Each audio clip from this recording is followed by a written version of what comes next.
आपका यूनिक प्रज्ञान यूट्यूब परिवार में मैं प्रज्ञान सर हार्दिक स्वागत करता हूं, वंदन करता हूं, अभिनंदन करता हूं। प्यारे साथियों, अगर आप पीएचडी जैसी प्रवक्ता, LT grade, UGC net JRF आदि विभिन्न प्रतियोगी परीक्षाओं की तैयारी कर रहे हैं तो बिल्कुल सही प्लेटफॉर्म पर हैं।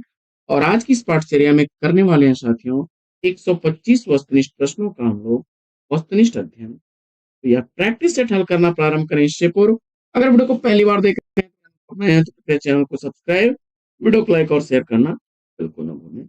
बिना समय गंवाए प्रारंभ करेंगे आज के इस प्रैक्टिस सेट को और देखेंगे प्रैक्टिस सेट का आज का पहला पहला प्रश्न। अंबर पनघट में डुबो रही तारा घट उषा नागरी, यह पंक्तियां किसकी हैं? आपको जवाब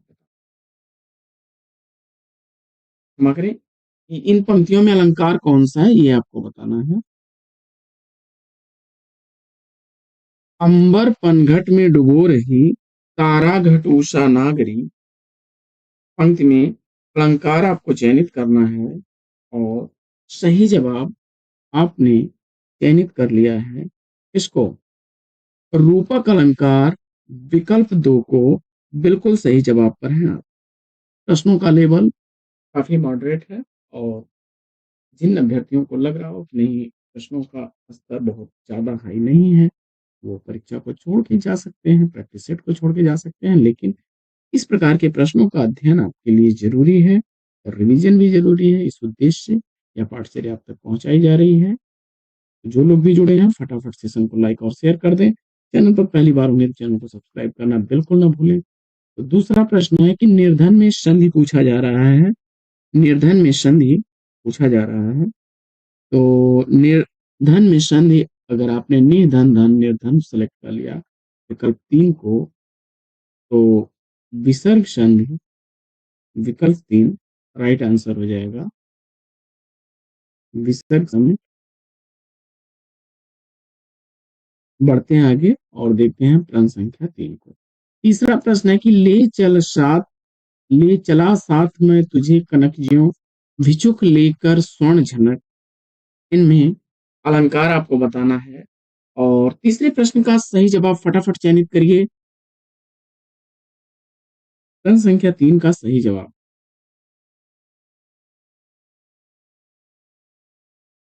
जन जानो मन मानो ज्यों त्यों आदि शब्दों से उत्प्रेक्षा सेलेक्ट कर लिया आपने, सही है। उत्प्रेक्षा अलंकार का उदाहरण है।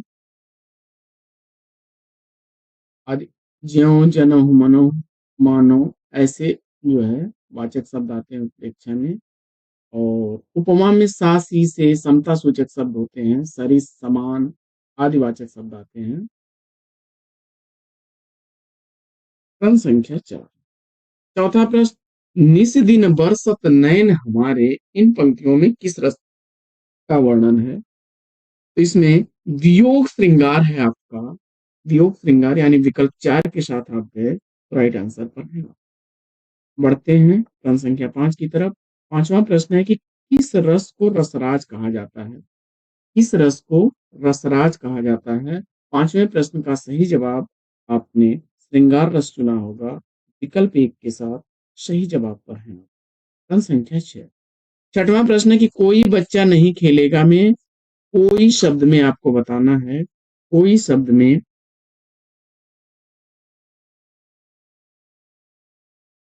क्या है? तो जवाब में सार्वनामिक विशेषण विकल्प 3 को चुना आपने, सही जवाब पर है। सर्वनामों की संख्या 11 है। मैं, आप, यह, वह, कोई, कुछ, कौन, क्या, जो, सो, ये 11 सर्वनाम होते हैं। और जब सर्वनाम शब्द विशेषण का कार्य करना शुरू कर दें तो वे सार्वनामिक विशेषण होते हैं। सातवां प्रश्न है कि विस्मय स्थायी भाव किस रस में होता है? सातवें प्रश्न का सही जवाब आपने अद्भुत रस चुना तो विकल्प 3 राइट आंसर। आठवां प्रश्न है कि चौपाई के प्रत्येक चरण में कितनी मात्राएं होती हैं? आठवें प्रश्न का सही जवाब आपने चौपाई एक सममात्रिक छंद है और इसमें 16 मात्राएं होती हैं, विकल्प 3 राइट आंसर।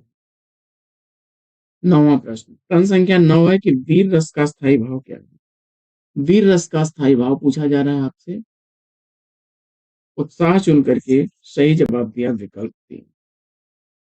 10वां प्रश्न, प्रश्न संख्या 10 है, सही वर्तनी चयनित करना है। 10वें प्रश्न का सही उत्तर आपने सेलेक्ट कर लिया है। इसको कस्टम विकल्प 2 को सही जवाब। 11वां प्रश्न, अधः का विलोम पूछा जा रहा है। 11वां प्रश्न, अधः का विलोम ऊपरी होता है, ऊपरी, और समाप्त का आरंभ बनेगा। आरंभ का समाप्त या समाप्त का आरंभ। प्रारंभ, रति का विलोम वियोग होगा, पूर्ण का अपूर्ण होगा, खत्म का शुरू होता है। 12वां प्रश्न क्या है कि कौन सा शब्द बहुब्री समास के अंतर्गत आता है? 12वें प्रश्न का सही जवाब। तो इसमें देखिए, वीणा पाणी, वीणा है जिसके हाथ में, अर्थात सरस्वती अगर आपने सेलेक्ट किया है विकल्प 1 को, सही जवाब है। 13वां प्रश्न, 13वां प्रश्न है कि कौन सा शब्द सूर्य का पर्यायवाची नहीं है? सूर्य का पर्यायवाची इसमें से कौन सा शब्द नहीं है? केसरी को चुन लिया आपने, राइट आंसर है विकल्प 4।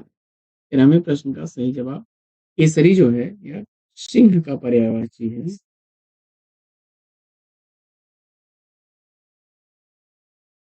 14वां प्रश्न है कि कौन सा शब्द कर्मधारय समास नहीं है?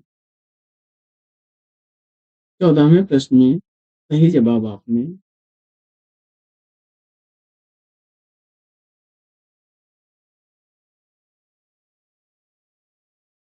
विद्याभ्यास तत्पुरुष को चुना, राइट आंसर है विकल्प 4।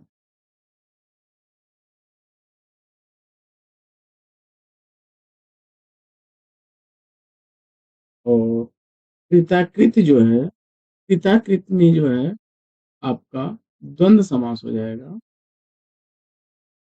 कृताकृत,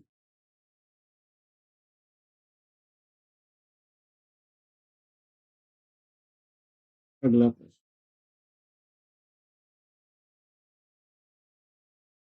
15वां प्रश्न है, कौन सा शब्द आंख का पर्यायवाची नहीं है? 15वें प्रश्न का सही जवाब आपने अतुल को चुना, विकल्प 4 राइट आंसर हो जाएगा। अतुल यानी अद्वितीय, अतुलनीय। प्रश्न संख्या 16, 16वां प्रश्न, सुशिक्षित में उपसर्ग पूछा जा रहा है और सुशिक्षित में आपने सु उपसर्ग को चुना है, तो विकल्प 2 राइट आंसर है। प्रश्न संख्या 17, 17वां प्रश्न है कि देख सुदामा की दीन दशा, करुणा करके करुणा निधि रोए, पानी परात के हाथ छियो नहीं नैनन के जल से पग धोए। इसमें पूछा जा रहा है रस आपसे। प्रश्न संख्या 17 का सही जवाब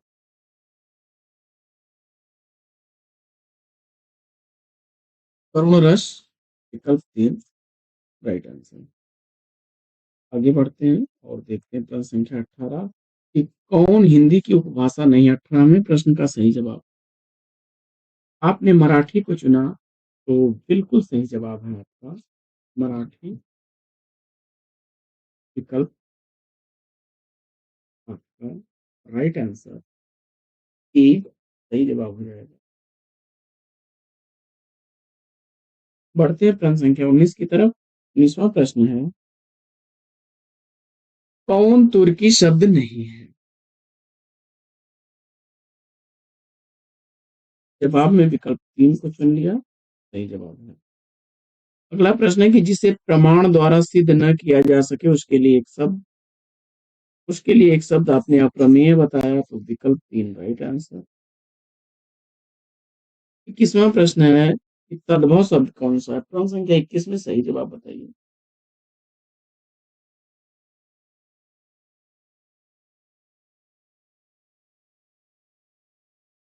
तीन को चुना तो राइट आंसर।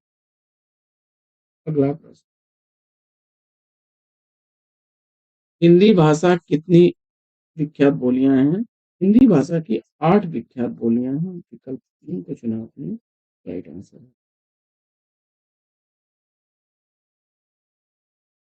प्रश्न संख्या 23। 23वां प्रश्न है कि हिंदी भाषा का प्रथम प्रमाणिक ग्रंथ कौन सा है? 23वें प्रश्न का सही जवाब क्या होगा?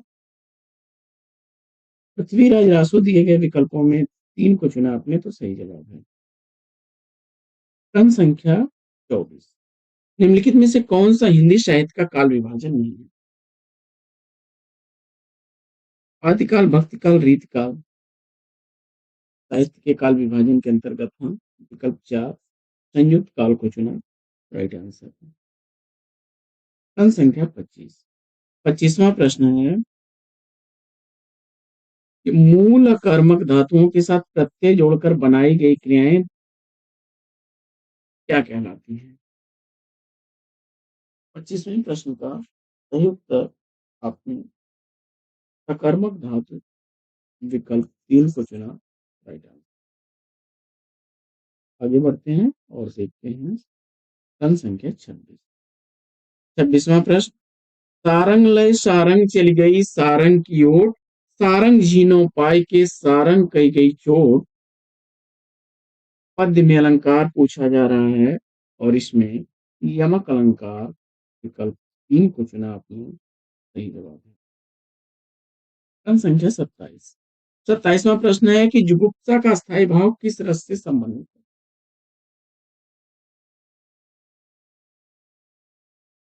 जुगुप्सा नामक स्थायी भाव विभत्स रस से संबंधित है। अगला प्रश्न, निम्नलिखित में से कौन सा छंद का प्रकार नहीं है? 28वें प्रश्न का सही जवाब विकल्प 1 को चुन लिया आपने, दृष्टांत, तो राइट आंसर। प्रश्न संख्या 29। 29वां प्रश्न है कि दीर्घ संधि, गुण संधि, वृद्धि संधि, यण संधि व आयात संधि संधि के किस मूल भेद के अंतर्गत सन्निहित हो? प्रश्न संख्या 29 का सही जवाब विकल्प 2 को चुन लिया आपने, स्वर संधि, राइट आंसर है आपका। आगे बढ़ते हैं और देखते हैं प्रश्न संख्या 30 को।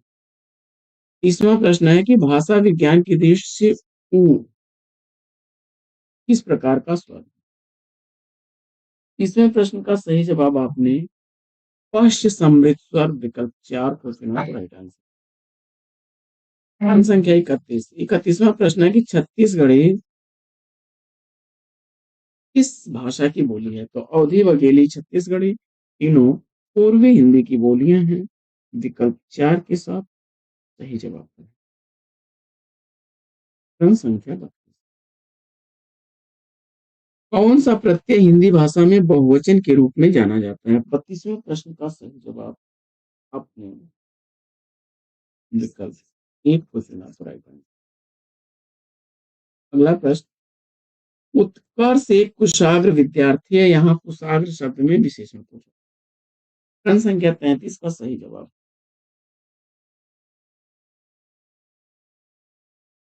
गुणवाचक विशेषण विकल्प 4 को चुना, तो राइट आंसर। प्रश्न संख्या 34। 34वां प्रश्न है कि सूरदास के गुरु कौन थे? जवाब में आपने वल्लभाचार्य विकल्प 3 को चुना, तो राइट आंसर। प्रश्न संख्या 35। 35वां प्रश्न है कि छंद पढ़ते समय आने वाले विराम को क्या कहते हैं? जवाब में आपने यति को चुना, तो विकल्प 2 सही जवाब। प्रश्न संख्या 36 है कि जहां वाक्य की गति अंतिम रूप ले विचार के तार टूट जाए, वहां किस चिन्ह का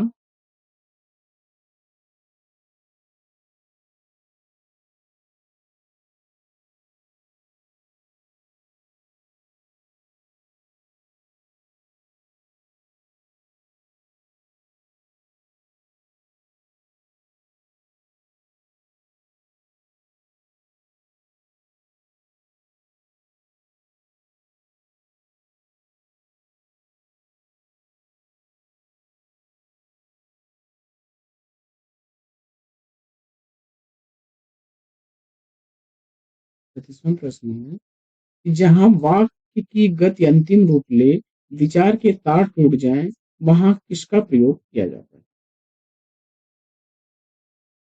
36वें प्रश्न का सही जवाब पूर्ण विराम विकल्प 4 को चुना। सही जवाब है प्रश्न संख्या 37। 37वां प्रश्न है कि अमर क्या है? 37वें प्रश्न का राइट आंसर क्या सेलेक्ट किया? विकल्प 2 को चुन लिया आप।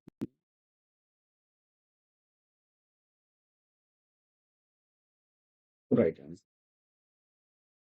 35वां प्रश्न है कबीर दास की भाषा कौन सी थी?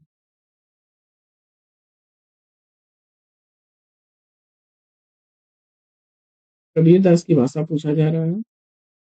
तदुक्कड़ी भाषा विकल्प 4 सही जवाब। अगला प्रश्न है कि निम्नलिखित में से क्या गंगा का पर्यायवाची नहीं है? प्रश्न संख्या 39 का सही जवाब कालिंदी को चुना।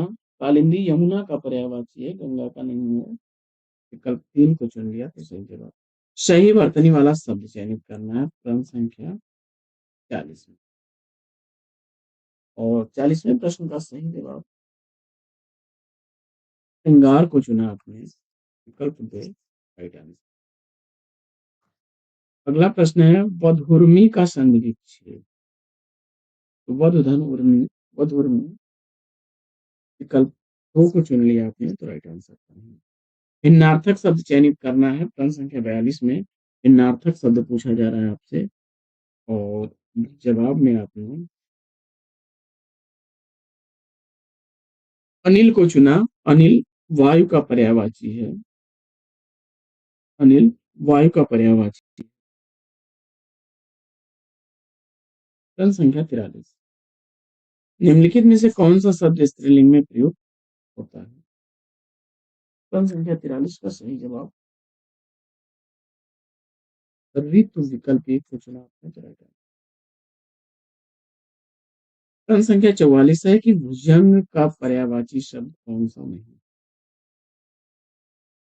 44वें प्रश्न का सही जवाब गरुण को चुना आपने तो विकल्प 2 सही जवाब।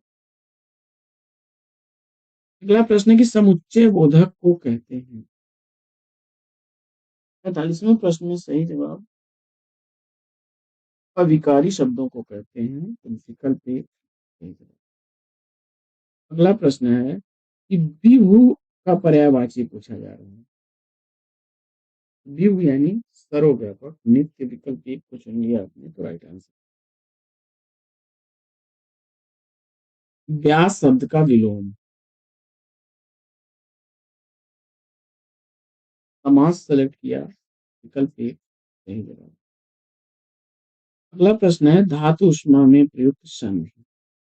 धातु धनुष्मा, धातुष्मा, दीर्घ संधि का उदाहरण विकल्प 3 राइट आंसर। अगला प्रश्न है कि लिपि की आवश्यकता होती है। लिपि की आवश्यकता कब होती है? तो लिपि की आवश्यकता जो है वह भाषा को लिखने में होती है। विकल्प 2 सही जवाब। अगला प्रश्न है कि हिंदी भाषा में कुल वर्णलिपियां हैं। तो विकल्प के अनुसार आप तीसरे विकल्प के साथ जा सकते हैं। तो एक लिपि आपकी बढ़ी है जो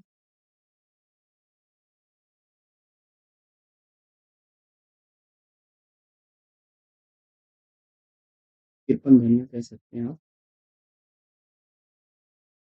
अगला प्रश्न है अमृता प्रियतम किस भाषा की साहित्यकार हैं? प्रश्न संख्या 51 में प्रसिद्धि टिकट इनकी चर्चित आत्मकथा है। पिंजर इनका उपन्यास है और यह रचनाकार ज्ञानपीठ पुरस्कार से सम्मानित रचनाकार हैं। 1982 ईस्वी में पंजाबी भाषा की लेखिका विकल्प 3 सही जवाब। अगला प्रश्न है कि निम्नलिखित में से कौन सी रचना रामधारी सिंह दिनकर की है? प्रश्न संख्या 52 का सही जवाब।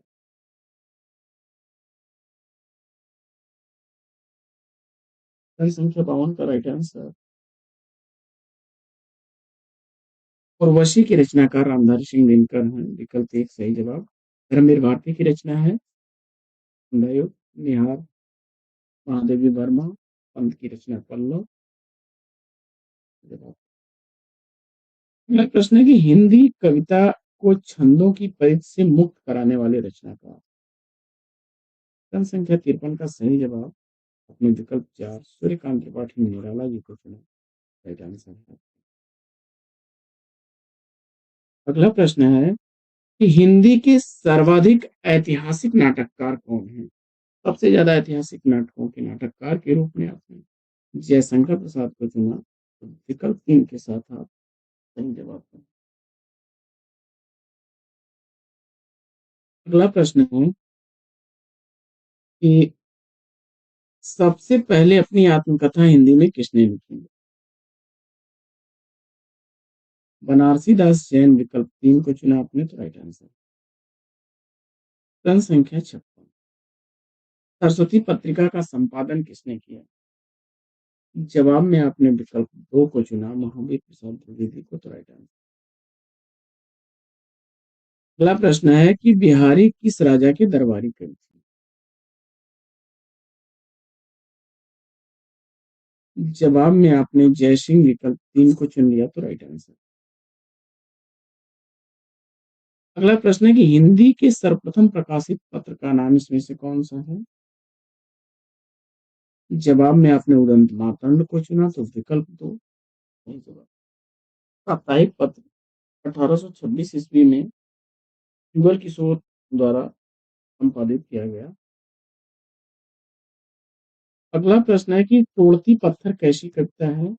यह एक यथार्थवादी कविता है। प्रश्न संख्या 60 है कि हिंदी का प्रथम गद्यकार पूछा जा रहा है आपसे। और प्रश्न संख्या 60 का सही जवाब आपने लल्लू लाल को चुना। प्रेम सागर इनकी चर्चित रचना। विकल्प 2 सही जवाब। 61 से 66 तक के प्रश्न जो है मुहावरों पर आधारित हैं। क्या है कि भीगी बिल्ली बनना मुहावरे का।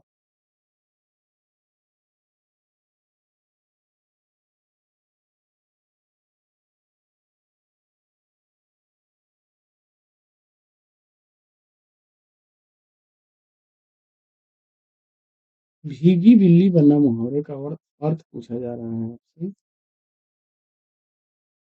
प्रश्न संख्या 61 का सही जवाब विकल्प 3 को चुन लिया आपने। Right answer. अंगूठी का नग होना बहुत कीमती होना। विकल्प 1। अंगारों पर लौटना। जवाब हो जाएगा वृक्ष सहना। बात का धनी।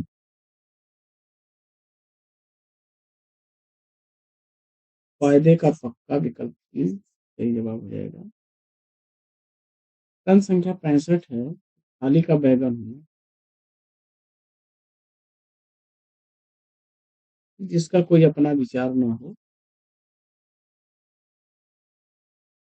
प्रश्न संख्या 66 नीचे एक वाक्य दिया गया है उसके अर्थ के संदर्भ में 5 मुहावरे दिए गए हैं। उपयुक्त मुहावरे को चुनना है।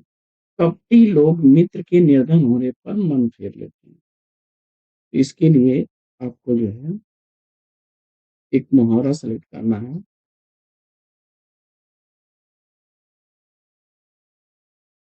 पांच बदलना। विकल्प 2 को चुन लिया आपने। आंसर। प्रश्न संख्या 67 से 76 तक के प्रश्न जो है अलंकारों के भेद से संबंधित हैं। प्रश्न संख्या 67 है कि बांधा था विध को किसने इन काली जंजीरों से मणि वाले फणियों का मुख क्यों भरा हुआ हीरों से। इसमें अलंकार पूछा जा रहा है।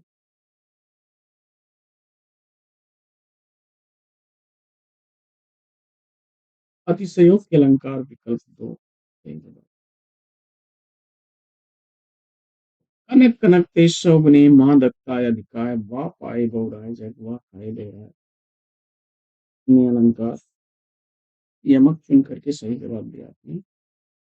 अगला प्रश्न है कि कल अरे मैं नेह निहारो इन दांतों पर मोती बारो।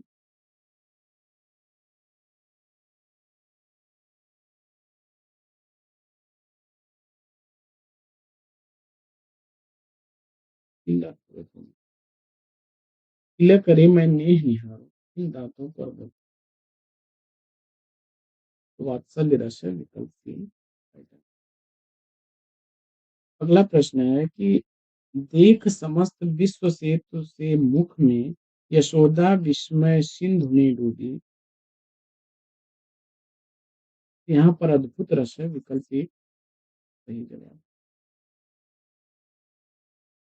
प्रश्न संख्या 71 है कि यह देखिए अरविंद से शिशुवृंद कैसे सो रहे। यहाँ पर तासी से समता सूचक शब्द उपमा को चुना आपने तो राइट आंसर। अगला प्रश्न है कि वाम अंग शिव शोभित शिवा उदार शरद सुवारिद में जन तड़ित बिहार। इसमें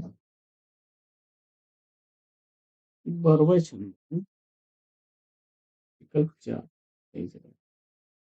अगला प्रश्न है कि सुनु सिय सत्य आशीष हमारी पूजे मन कामना तुम्हारी। यह कौन सा किसकी है। जवाब में आपने हरि गीत का विकल्प 4 को चुना था। अगला प्रश्न है कि दिना दस जीवन जीवन री मरिबय पंच होई जपोय मरिबय न। यह सवैया छंद है विकल्प राइट आंसर। प्रश्न संख्या 75 है कि छंदबद्ध पंक्ति में प्रयुक्त स्वर व्यंजन की समानता को क्या कहा जाता है। छंदबद्ध पंक्ति में प्रयुक्त स्वर व्यंजन की समानता को क्या कहा जाता है। अब जवाब में आपने तुक चुना विकल्प 3 राइट आंसर। अगला प्रश्न है कि चारों चरणों में समान मात्राओं वाले छंद को क्या कहते हैं। 76 का सही जवाब आपने सममात्रिक छंद विकल्प 1 को चुना तो सही जवाब है। अगला प्रश्न है कि जयद्रथ वध किसकी रचना है। प्रश्न संख्या 77 का सही जवाब विकल्प 3 को चुन लिया आपने मैथिली सामंजस्य राइट आंसर। अगला प्रश्न है कि अरे अयावर रहेगा याद किसकी रचना है। प्रश्न संख्या 78 का सही जवाब विकल्प 3 यात्रा संस्मरण सही जवाब हो जाएगा ये की रचना।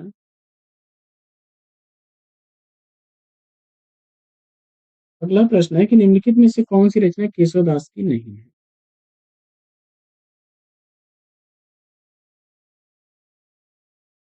जवाब हो जाएगा विकल्प ए। अगला प्रश्न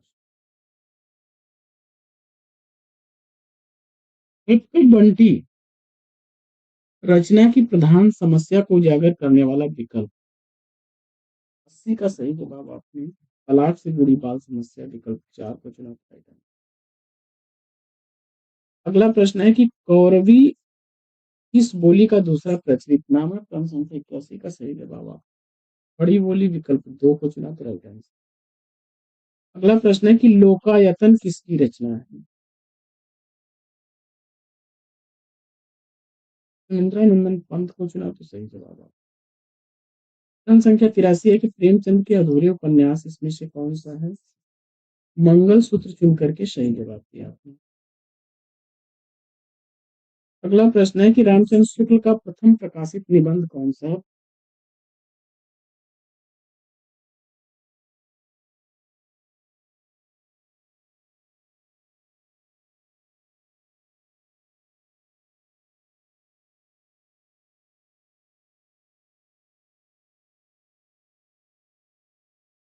मुंशी प्रेमचंद का जो है अधूरा उपन्यास मंगलसूत्र।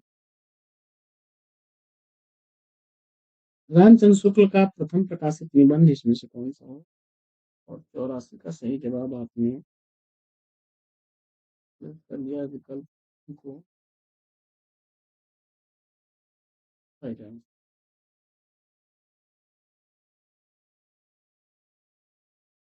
अगला प्रश्न, बोए पेड़ बबूल के आम कहाँ से होए, लोकोक्ति का सही अर्थ। जैसा कर्म करोगे वैसा फल मिलेगा, विकल्प दो सही जवाब। अगला प्रश्न है, लाभ ही लाभ अर्थ के लिए सही लोकोक्ति, क्रम संख्या 86 का सही जवाब। विकल्प एक को चुन लिया आपने, पांचों उंगली घी में। अगला प्रश्न है कि आग लगने पर कुआं खोदना लोकोक्ति का सही अर्थ है। जवाब में आपने संकट के समय बचाव के लिए सोचना दो को चुना, तो राइट आंसर। प्रश्न संख्या 88 है कि आंख का अंधा नाम लेने शुक्ल का सही अर्थ है। और जवाब में आपने गुण के विरुद्ध नाम होना, विकल्प दो को चुना, तो राइट आंसर। आगे बढ़ते हैं और देखते हैं प्रश्न संख्या 89 को कि हिंदी साहित्य की भूमिका पुस्तक के लेखक कौन हैं? आचार्य हजारी प्रसाद द्विवेदी जी, विकल्प चार को चुना आपने, तो राइट।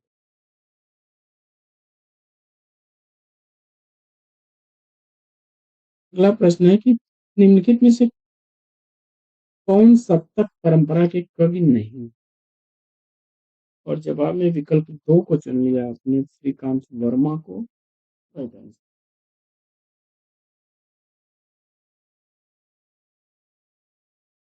सप्तक यानी तार सप्तक की बात की जा रही है, 1943 ईस्वी में इसका प्रारंभ होता है और सात कवि थे इसमें। दूसरा सप्तक 1951 ईस्वी में प्रकाशित हुआ था, 1959 ईस्वी में तीसरा सप्तक और 1979 ईस्वी में चौथा सप्तक प्रकाशित हुआ। अंधा युग किसकी रचना है? धर्मवीर भारती, विकल्प चार। अगला प्रश्न है कि अभिव्यंजनावाद के प्रवर्तक।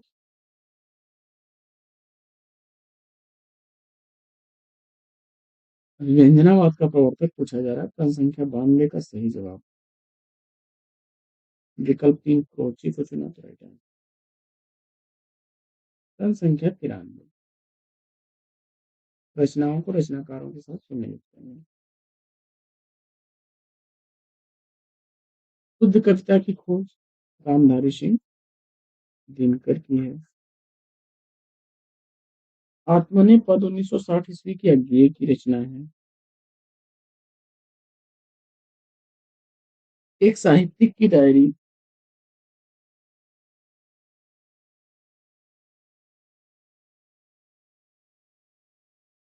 इसकी है, मुक्ति बोध की रचना है।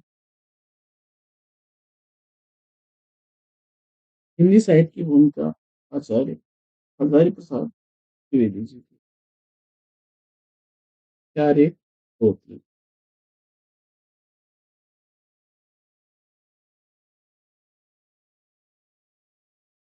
अगला प्रश्न फिर मिलान करना है, भाषाविदों को उनके ग्रंथों के साथ सुमेलित करना। हिंदी भाषा का उद्भव और विकास उदय नारायण तिवारी की रचना है। विकल्प सी हिंदी व्याकरण कामता प्रसाद गुरु का। भाषा और समाज रामविलास शर्मा की। भाषा और समाज रामविलास शर्मा का है, विकल्प सी। और हिंदी शब्दानुशासन किशोरीदास वाजपेयी का। ये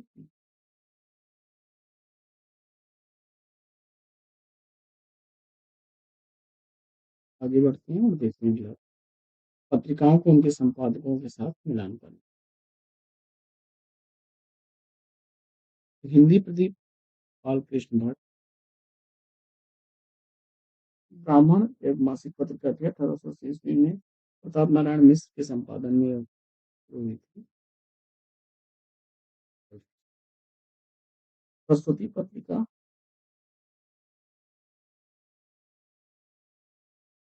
महावीर प्रसाद द्विवेदी। वसुधा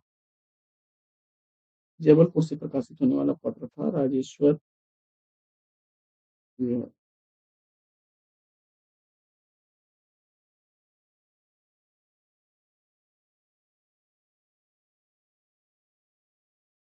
राजेंद्र शर्मा का प्रकाशन कर रहे हैं।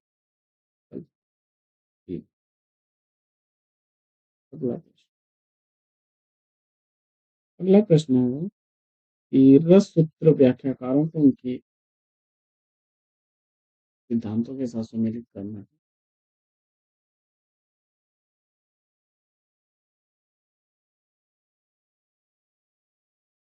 तो भट्ट लोलट का उत्पत्तिवाद है। भट्ट लोलट का उत्पत्तिवाद है। शंकुक का अनुमितिवाद है। भट्टनायक का मुक्तवाद। और अभिनव गुप्त का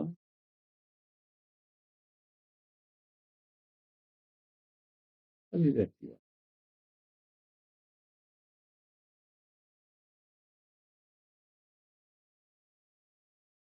आगे बढ़ते हैं। अगला प्रश्न है कि पुराने हिंदी नामकरण किसके द्वारा दिया गया है। जवाब में चंदन शर्मा गुलेरी को चुना आपने, तो विकल्प 4 राइट आंसर। अगला प्रश्न है कि किन रचनाकारों की भाषा को संध्या भाषा कहा गया है। और 98 का सही जवाब विकल्प 1 बौद्ध एवं सिद्ध को चुना आपने, तो राइट आंसर। अगला प्रश्न है कि हिंदी साहित्य के आरंभिक काल को सिद्ध सामंत काल किसने किया। इसने प्रश्न संख्या 99 का सही जवाब रघु संप्रदाय को चुना आपने, तो राइट आंसर। आगे बढ़ते हैं और देखते हैं अगला प्रश्न। अगला प्रश्न है कि तुलसीदास की किस रचना का संबंध ज्योतिष से है। रामाज्ञा प्रश्न को चुना आपने, तो राइट आंसर। प्रश्न संख्या 101 है, निम्नलिखित में से कौन रीत सिद्ध कवि है। प्रश्न संख्या 101 का सही जवाब बिहारी को चुन करके राइट आंसर। अगला प्रश्न है कि नकीनवादी रचनाकार कौन नहीं है।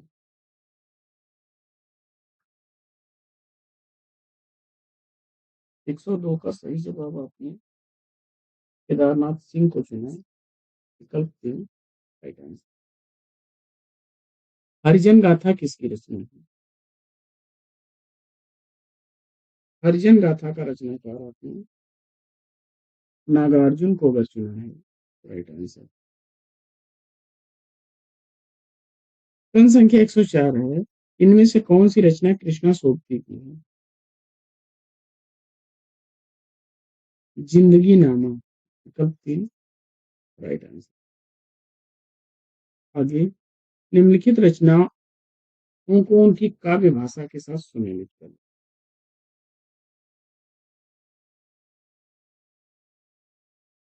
विजयपाल रासो अपभ्रंश से संबंधित ग्रंथ है।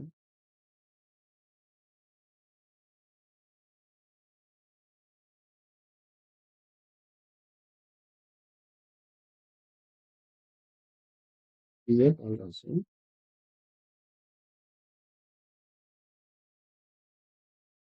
अपभ्रंश से संबंधित ग्रंथ है। चर्या गीत संध्या भाषा में लिखा गया। कीर्तिलता अवहट या अपभ्रंश से ही संबंधित है।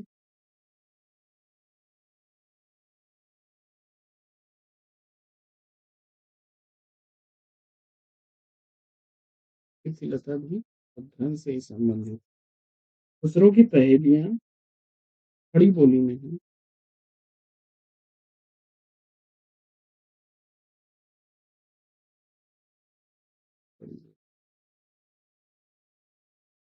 ये विकल्प कुछ मिस्टेक लग रहे हैं।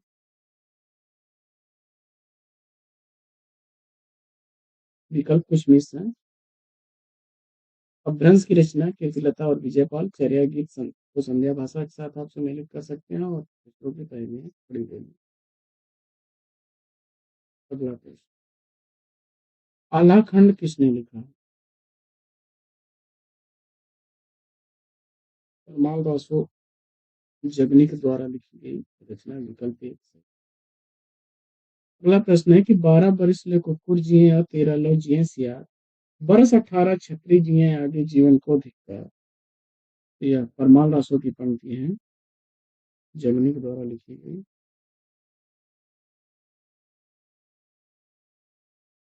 अगला प्रश्न है कि इनमें से किस कवि ने लक्षण ग्रंथ नहीं लिखा? प्रश्न संख्या 108 का सही जवाब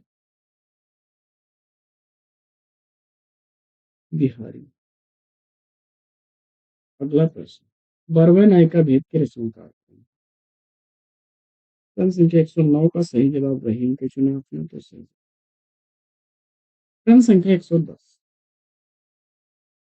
इनमें से कौन वैष्णव भक्ति के आचार्य नहीं है? प्रश्न संख्या 110 का सही जवाब आपने चयनित किया है किसको? विकल्प 3 शंकराचार्य को तो राइट आंसर। अगला प्रश्न है कि इनमें से काशी नागरिक चाणी सभा के संस्थापकों में कौन नहीं? 111 का सही जवाब आपने आचार्य रामचंद्र शुक्ल को चुन लिया तो राइट आंसर है विकल्प। अगला प्रश्न है कि साहित्य जन समूह के हृदय का विकास है या परिभाषा किस? और जवाब में आपने बाल कृष्ण भट्ट को चुना, विकल्प 2 सही जवाब। अगला प्रश्न है कि प्रयोगवाद को बैठे ठाले का धंधा किस आलोचक ने कही? प्रश्न संख्या 113 का सही जवाब आपने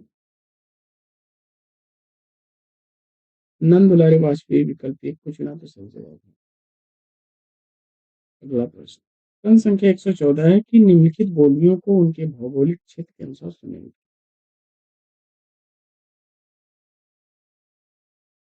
हड़ौती राजस्थान की बोली, बघेली मध्य प्रदेश की बोली है, गढ़वाली उत्तराखंड से संबंधित है, कन्नौजी उत्तर प्रदेश से संबंधित। पढ़ते हैं आगे और देखते हैं क्या। अगला प्रश्न, फिर निम्नलिखित विधि के क्रिया रूपों को उनकी बोली के साथ सुनिश्चित करिए। प्रश्न संख्या 115 में करो बांगरू से संबंधित है, करो अवधी भाषा का है, करो ब्रज भाषा का है और करा भोजपुरी। आगे बढ़ते हैं और देखते हैं अगला प्रश्न। अगला प्रश्न है कि देसिल बैना सब जन मिठा किसका कथन है? प्रश्न संख्या 116 का सही जवाब विद्यापति को चुना आपने तो राइट आंसर है। आगे बढ़ते हैं और देखते हैं प्रश्न संख्या 117 को कि हिंदी नई चाल में ढली सन 1873 ईस्वी में, यह कथन किसका है? मार्केंद्र हरिश्चंद्र चौथा विकल्प सही। अगला प्रश्न है कि भरत मुनि ने अपभ्रंश को क्या नाम दिया है? देश भाषा विकल्प 3 सही जवाब। प्रश्न संख्या 119 है कि निम्नलिखित में कौन आचार्य कवि नहीं है? प्रश्न संख्या 119 का सही जवाब विकल्प 4 को चुन लिया आपने, ब्रजवासी दास को तो राइट आंसर। अगला प्रश्न है स्वदेश दीपक की रचना इसमें से कौन सी? जिसमें साहनी का है कबीरा खड़ा बाजार में, मोहन राकेश का आधे अधूरे है और बकरी सर्वेश्वर दयाल सक्सेना का है तो कोर्ट मार्शल के साथ आपके विकल्प 4 का तो राइट आंसर। अगला प्रश्न है कि भुक्तवाद की अवधारणा किसकी? भट्ट नायक। अगला प्रश्न है कि निम्नलिखित वर्गों में कालक्रमानुसार सही आर्यों का सही क्रम आपको चयनित करना है। तो आचार्य भामा का 6वीं शताब्दी, समय काल है दंडी का 7वीं, आनंदवर्धन का 10वीं और मम्मट का 11वीं, यानी विकल्प 3। अगला प्रश्न है कि उपन्यासकारों का कालक्रमानुसार सही अनुक्रम बताओ।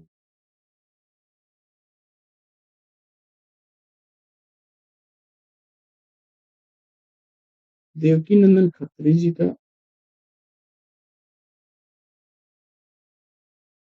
समय काल 1861 से 1913। राधिका रमन प्रसाद सिंह 1890 से 1971। अमृतलाल नागर 1916 से 1990। 1916 से 1990।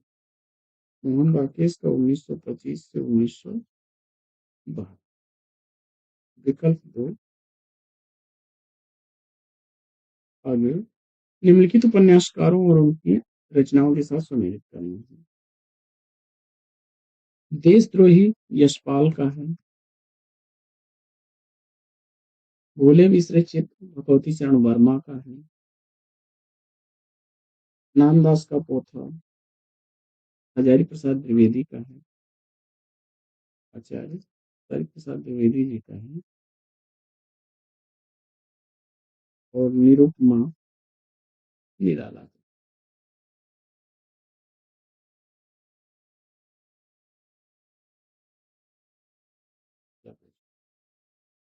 अगला प्रश्न है कि निम्नलिखित कहानियों को उनके कहानीकारों के साथ सुमेलित करिए।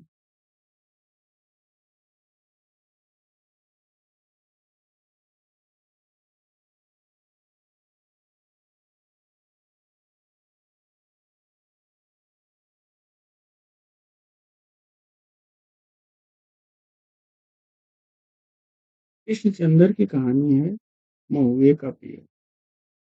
हरिशंकर परसाई की कहानी है इसमें 5 रुपए की आजादी। राजेंद्र यादव की कहानी है इसमें जहां लक्ष्मी कैद है। कमलेश्वर की कहानी है राजा मेघनाथ।